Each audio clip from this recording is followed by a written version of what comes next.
The hidden connection between the Masons and the Moors.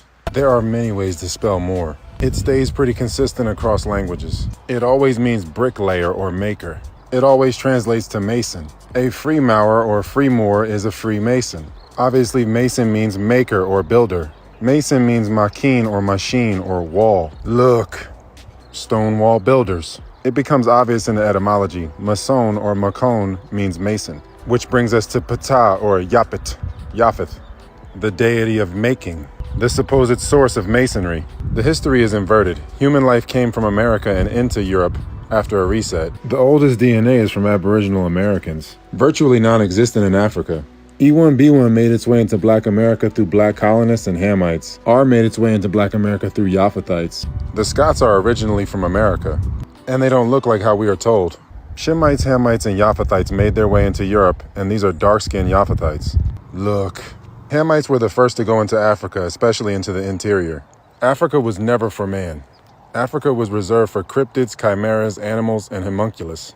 This is Mitzrayim, also known as Kemet, or Chemet because it was built by Hamites, but it was later usurped by Japheth. Look, Japheth had already left the Americas and taken over Asia before the reset.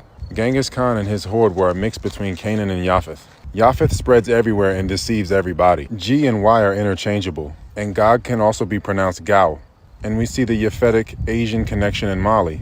Look, when Japhethites took over Asia, they ran the original Asians into Africa. Nobody is an aboriginal of Africa. They come from Asia, Europe, and the Americas. Most so-called Africans didn't arrive until around 1500 after the reset. Civilization was highly advanced, and most if not all adults are wiped out in these resets. As the Japhethites took over, it pushed the Hamites and Shemites deeper into the interior of Africa. The children had to establish what they could with whatever knowledge of self was in their blood. That's why Africa is the least developed area. They eventually reached the Middle East and usurped the Shemites of the area. Saudi Arabia was part of Edom and thus Shemitic. Edom is Bakar, the firstborn, the older brother of Jacob. Mecca is Bakar and was taken over by Japheth.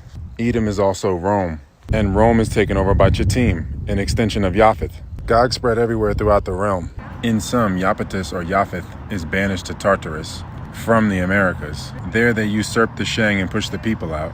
Japheth manipulated his own seed. He spliced some of his offspring's DNA to merge with the fallen. Japheth then moves west, eventually taking Rome through his offspring Chittim, establishing lineages like the Rothschilds and the Habsburgs as front people, collapsing Europe with the Napoleonic Wars, and precipitated the revolutions that led to the extirpation of the original Europeans. And the same thing was done in the Americas once the mutated Japhethites doubled back, taking the culture and the identity of all the aboriginals in the process. Whether it's Pretendians, Europeans, Asians, Egyptians, you name it.